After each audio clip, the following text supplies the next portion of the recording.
বেগম খালেদা জিয়া আপনি দেখলেন যে তার সাথে ঈদ উপলক্ষে তার স্থায়ী কমিটি যারা সদস্য রয়েছেন তারা দেখা করলেন। এবং দেখা করে বের হওয়ার পরে যেটা জানানো হলো যে নেত্রীর সাথে নাকি কোন রাজনৈতিক বিষয়ে তাদের আলাপ হয় নাই। এবং খন্দকার মোশাররফ হোসেন তিনি বলেছেন যে তিনি খালেদা জিয়া নাকি দেশবাসীকে ঈদের শুভেচ্ছা জানিয়েছেন। তবে নেতাকর্মীদের শুভেচ্ছা জানিয়েছেন, দেশবাসীকে শুভেচ্ছা জানিয়েছেন কিন্তু কোন ধরনের রাজনৈতিক আলাপ নাকি তিনি করেননি। তো এই যে ডক্টর খন্দকার মোশাররফ হোসেন এই বক্তব্যটা দিলেন। তো আমাদের প্রশ্ন হচ্ছে কেন খালেদা জিয়া রাজনৈতিক বক্তব্য দিচ্ছেন না? রাজনৈতিক বক্তব্য দিতে তার মানে সমস্যাটা কোথায়? কে তাকে বাধা দিচ্ছে? কার কারণে তার মুখ থেকে একটা ঈদের দিনেও রাজনৈতিক বিষয়ে দেশ যেটা সংকটে আছে, কোন বক্তব্য তার মুখ থেকে বের হয় না? খালেদা জিয়াকে যতটুকু আমি বা আপনি চিনি, আমরা তো মনে করি না যে তিনি ওই টাইপের একজন নেত্রী যে তিনি রাজনৈতিক বিষয় নিয়ে আলাপ করবেন না। তিনি ঈদের শুভেচ্ছা জানিয়ে তাদেরকে বিদায় করে দেবেন। এটা আমি অন্তত মনে করি প্রশ্নই ওঠে না। খালেদা জিয়া ওই লেভেলের রাজনীতি তিনি কখনো করেননি। ওই ধরনের আপোসকামিতা তিনি কখনো করেননি। তো এই যে খন্দকার মোশাররফ তিনি যে সাক্ষাৎ শেষে বের হয়ে বললেন যে রাজনৈতিক বিষয় নিয়ে কোন আলাপ আলোচনা হয়নি। বা এই যে বিএনপির নেতা যারা রয়েছেন তারা যে বারে, বারে একই কথা বলেন যে রাজনৈতিক বিষয় নিয়ে তাদের নেত্রীর সাথে তাদের কোন কথাবার্তা হয় না। এই বিষয়টা আমার কাছে কেন জানি একটু রহস্যজনক লাগে। আর কথা হচ্ছে এই রহস্যের মাঝে কেন খালেদা জিয়াকে তারা ডুবিয়ে রেখেছেন বা কেন এই রহস্যের চক্র থেকে তাকে বের করতে তারা কোন পদক্ষেপ নিচ্ছে না? এই ব্যাপারে একটু আপনার মন্তব্য জানতে চাই। আপনি এই প্রসঙ্গ এনেছেন, খুবই ভালো করছেন। এই যে আমরা বারবার বলি না যে বিএনপির এইসব বয়স্ক নেতারা, আপনাদের কন্ট্রিবিউশন, আপনাদের অবদান আমরা বাংলাদেশের মানুষ কোনোদিন অস্বীকার করবে না, কিন্তু আপনাদের বয়স হয়ে গেছে, আপনারা রিটায়ার করেন। ডক্টর খন্দকার মোশাররফ হোসেন সাহেব, আপনি বিএনপির প্রথম কমিটির ছাত্র বিষয়ক সম্পাদক, এবং রাষ্ট্রপতি জিয়া যখন ঢাকা বিশ্ববিদ্যালয়ে গিয়েছিলেন তখনও গণতন্ত্র বাংলাদেশে হয় নাই। সামরিক শাসকের বিরুদ্ধে ছাত্ররা প্রতিবাদ করছে, পাত্তর মারছে। জিয়াউর রহমান সেই সাহসী ব্যক্তি যিনি গাড়ি থেকে নেমে প্রটোকল ভেঙে এবং রীতিমতো সিকিউরিটির মানুষের বাধা ডিঙ্গিয়ে উনি ছাত্রদের সামনে গেলেন, এবং ছাত্ররা তখন দিশাহারা হয়ে গেছে, দেশের প্রেসিডেন্ট তাদের সামনে। এবং সেই দিন টিএসসির একটা মিটিং হয়েছিলেন, তখন ডক্টর খন্দকার মোশাররফ হোসেন, আপনি তখন ঢাকা বিশ্ববিদ্যালয়ের শিক্ষক সমিতির সেক্রেটারি ছিলেন, এবং আপনি তখন আওয়ামী লীগপন্থী সংগঠনেরই সেক্রেটারি ছিলেন। এবং সেদিন যখন আপনারা সমালোচনা করছেন, তখন রাষ্ট্রপতি জিয়া বললেন যে আপনারা আমার সমালোচনা করেন আমার সামনে, কি করতে হবে বলেন, দেশের জন্য কি করা উচিত, আপনার কি করা উচিত, আমার কি হতো, আপনাদের থেকে সাজেশন নিব, আসেন। আমাকে পাত্তর মারছে, ভালো, কেন পাত্তর মারছে আমি জিজ্ঞেস করবো। ঠিক আছে, আমি তোমাকে পাত্তর মারছো, কেন পাত্তর মারছো? ছাত্ররা তো পালাই গেছে, রাষ্ট্রপতির সামনে আর কথা বলতে পারে না। একইভাবে ডক্টর মোশাররফ সহ তৎকালীন ঢাকা বিশ্ববিদ্যালয়ের শিক্ষকরা অভিভূত হয়ে গেলেন যে দেশের প্রেসিডেন্ট এরকম সাধারণ এবং এরকম চ্যালেঞ্জ নিতে সক্ষম। সেই জন্য ঢাকা বিশ্ববিদ্যালয়ের শিক্ষকরা আপনার মতো ডক্টর মোশাররফ হোসেন, আপনার মতো শিক্ষকও বিএনপিতে যোগ দিয়েছিলেন, এবং ঢাকা বিশ্ববিদ্যালয় সহ সারা বাংলাদেশে ছাত্র দলের এবং বিএনপির জয় জয়কার যে আজকে হইছে, এটা জিয়াউর রহমানের সেই সাহসী পদক্ষেপেরই একটা পদক্ষেপের অংশ ছিল। অর্থাৎ আমি বলতে চাচ্ছি, Ziaur Rahman he was such a courageous human being, such a courageous statesman. তো আপনি ডক্টর খন্দকার মোশাররফ হোসেন, আপনি সিরিয়ালি এখন স্ট্যান্ডিং কমিটিতে নাম্বার 1। জমিরুদ্দিন সরকার বয়সে আপনার বড় হলেও উনি এখন বয়োবৃদ্ধ, উনি কোনো কাজকর্ম করতে পারেন না। আপনিও দীর্ঘদিন অসুস্থ থেকে আপনি সিঙ্গাপুর থেকে আসছেন, আপনি বেডে ছিলেন, বেগম খালেদার সাথে দেখা করতে গেছেন স্ট্যান্ডিং কমিটি, পরবর্তীতে আবার ভাইস চেয়ারম্যান, যুগ্ম মহাসচিবরা, সিনিয়ররাও গেছেন দুই দফায় বেগম খালেদা জিয়ার সাথে আপনারা ঈদের শুভেচ্ছা বিনিময় করছেন। বাংলাদেশের প্রধান রাজনৈতিক দলের প্রধান নেত্রী, উনি কি কোনো প্রাইভেট ব্যক্তি? উনি public figure, the number 1 public figure of the country. Kapali দেশের প্রধানমন্ত্রী হলেও বেগম খালেদা জিয়ার সাথে হাসিনার কোনো তুলনা নেই। ডিফিটেড মহিলা এ হাসিনা। বেগম খালেদা জিয়া হচ্ছে ইনভিনসিবল, অজেয় এক মহিলা হচ্ছে বেগম খালেদা জিয়া। এই উনার সাথে আপনারা দেখা করে বের হয়ে বলতে, উনার সাথে রাজনৈতিক আলোচনা কেন? ভয় পাচ্ছেন? বেগম খালেদা জিয়া কাউরে কেয়ার করেন? বেগম খালেদা জিয়া কোনো কিছুর মানে কোনো ধার ধারেন কারো? বাংলাদেশের 180 কোটি মানুষ ছাড়া, ওই ভারত, ওই পিন্ডি, 100 কোটি, 18 কোটি মানুষ, 18 কোটি, 180 মিলিয়ন বলতে গিয়ে, sorry, thank you very much for your correction. 18 কোটি মানুষের নেত্রী তিনি। আপনি বের হয়ে বললেন যে ওনার সাথে কেন? ওনাকে যাবার জেলে নিবে? জেলে নিক ওনাকে। আবার আপনি বলবেন যে বেগম খালেদা জিয়ার সাথে সব রাজনৈতিক আলোচনা হয়েছে, মির্জা ফখরুল সাহেব কেন বলেন না যে উনার সাথে আমরা রাজনৈতিক আলোচনা করছি? কেন? উনি কি প্রাইভেট ব্যক্তি? উনি বাংলাদেশের সবচেয়ে ওপেন এবং সবচেয়ে পপুলার রাজনৈতিক নেত্রী।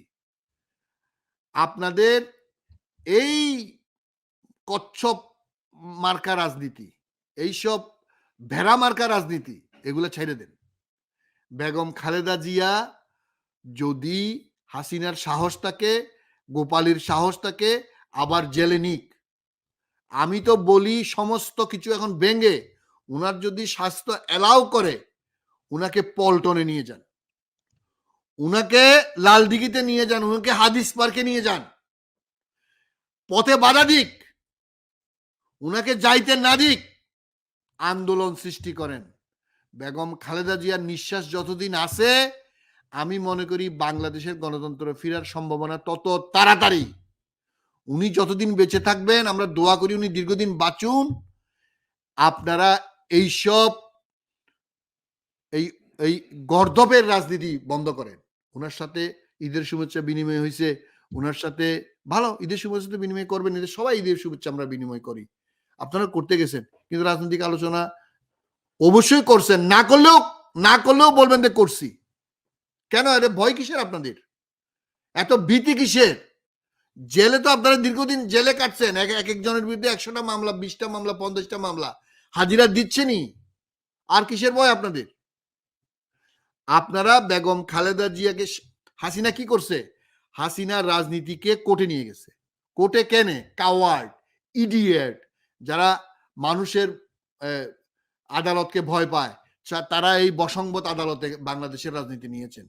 আপনারা বেগম খালেদা জিয়াকে আদালতে আপনারা করতে পারেন নাই, আপনারা ট্যাকেল করতে পারেন নাই, সমাধান করতে পারেন নাই, জনগণের আদালতেও পারেন নাই, সাংগঠনিকভাবেও পারেন নাই, রাজনৈতিকভাবেও পারেন নাই। আপনারা পারবেন না, পারবেন বেগম খালেদা জিয়া।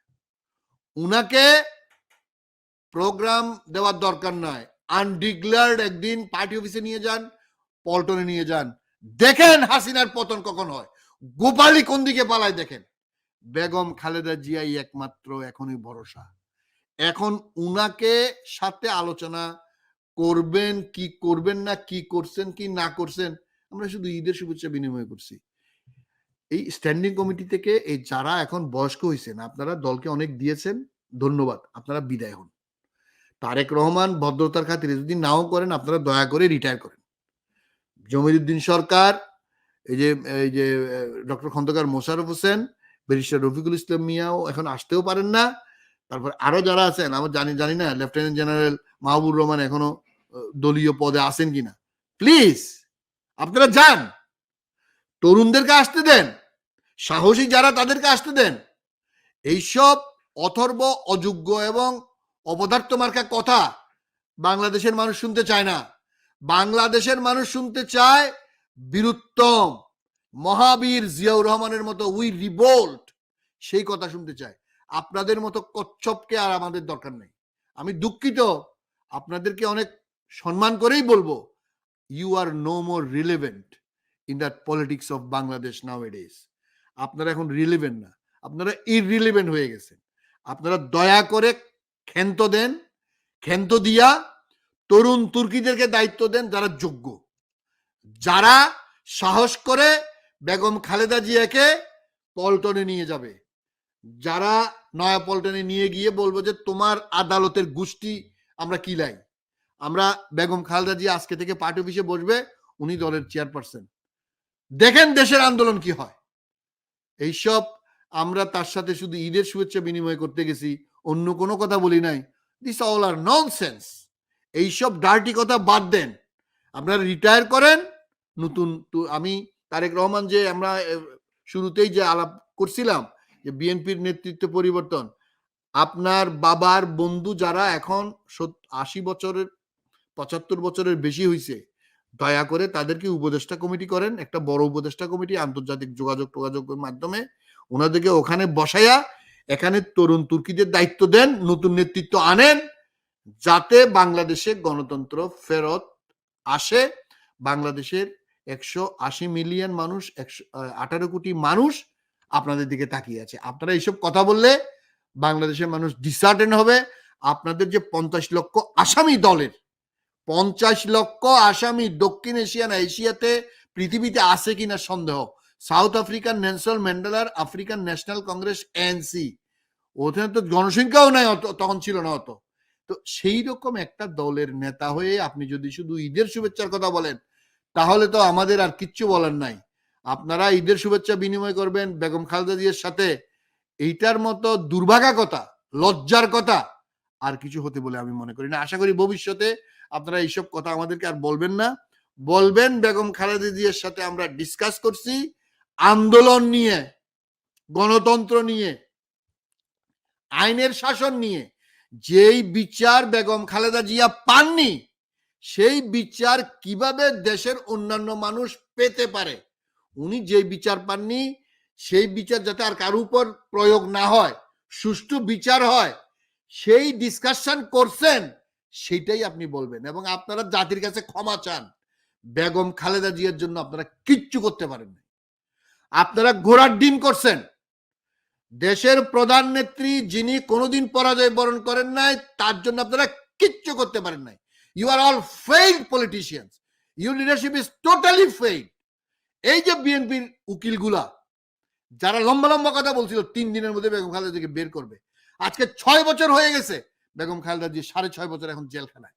আপনারা কোথাও হাসিনাকে আপনারা ফেস করতে পারেন নাই। আপনারা কোন নেতা এমনি তো বয়স্ক হয়ে মারা যাচ্ছেন, কই রাস্তায় তো মারা যান নাই, একজন বিএনপির কর্মী মারা গেছে, বিএনপির মাঝারি ধরনের নেতা মারা গেছে, ওয়ার্ড থানা জেলার মারা গেছে। আপনারা স্ট্যান্ডিং কমিটি তো কেউ মারা যান নাই, গুলি খেয়ে তো মরেন নাই। মরছেন? মরেন নাই। দেখলাম সেদিন সিলেটের একজন নেতা যাকে 2022 সালে গাড়ি থেকে নেমে কিভাবে মেরে ফেলছে এফএম কামাল, খুব সম্ভবত সিলেট মহানগর বিএনপির আপনার স্বাস্থ্য বিষয়ক সম্পাদক ছিল।